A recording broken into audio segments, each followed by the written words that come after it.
Now it has connected, Romika madam. Okay, ma'am. Thank you so much for being with us. Let me present you a formal welcome address, ma'am. Uh, a very good afternoon to all the participants. I welcome all the participants in the second session of one day's workshop on gender sensitization, intended to raise awareness among the participants to face gender related issues with confidence and solve the problems. The crime against women is increased manifold, and we women live their lives in constant struggle to gain respect, regard, and participation in society.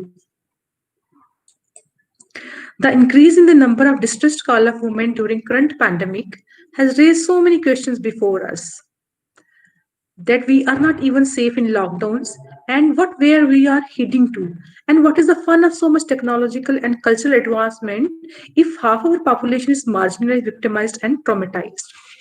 History witnessed that many wars that had fought over women, from ancient time where she was worshipped as goddess to the current time where she is bearing the grunt of male.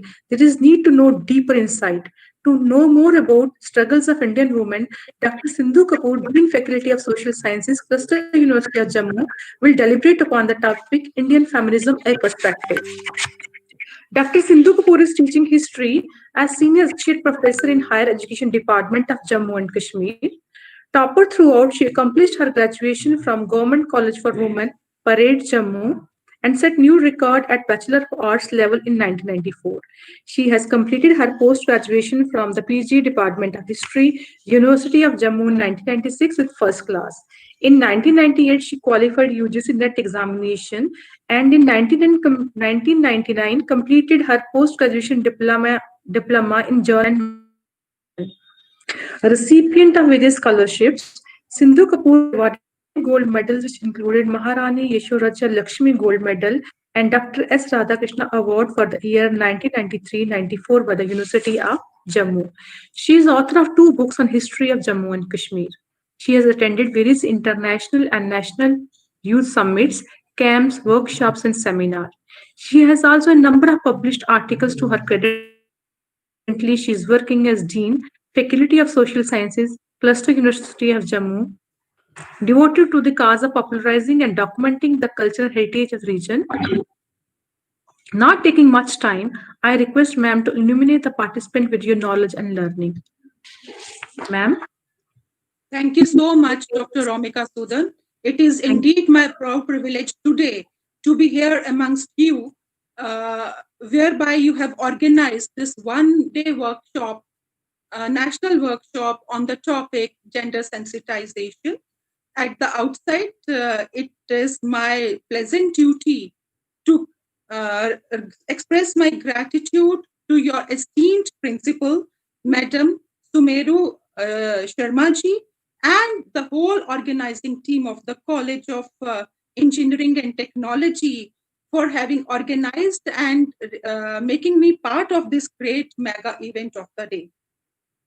The topic has been very apt. It has been chosen very sensitive. I was listening to the deliberations of the first session, whereby Madam Professor Vishwaraksha was the chief resource person. And I was very happy to hear the great interaction that happened between the participants and the resource person.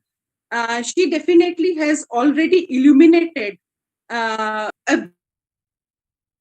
of gender, its social construct, the difference between sex and gender, and the various implications of gender equality in the society.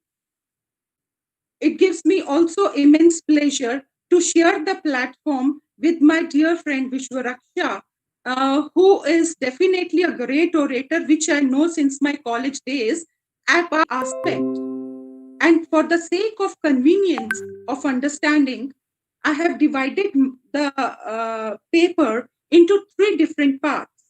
One, feminism, its construct and meaning. Second, Indian contribution and response to feminism. And third, Indian feminism, an in-depth perspective.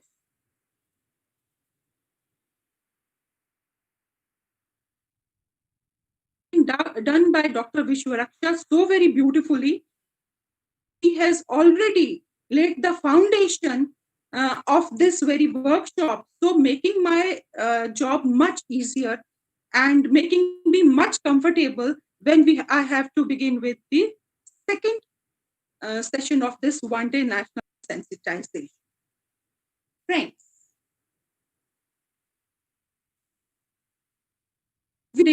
been talking about feminism. We have been speaking about feminism. We have been talking about this feminism, but it is very pertinent to start the very topic by asking, what is ism? First of all, let us talk about ism. What is ism? Ism is a distinctive practice. It is a philosophy, right? To be at par with their counterparts is known as feminism. When did it begin? Where did it begin? So let me throw light on that very aspect. Causes and the circumstances of important events. The first decade of the 20th century, when the 20th century actually began, with that began the special study on the women's rights. So, for the very first time, International Women's Day was celebrated in Austria, Germany, Switzerland, and Netherlands in 1911 on 19th of March. In USA, last Sunday of every February was being celebrated as International Women's Day. So all these Western countries collaborated and they decided 8th of March to be celebrated all around the West for the celebration as International Women's Day. I think it is a matter of understanding and common knowledge of all that in 1975, UNO had given special this sanction to the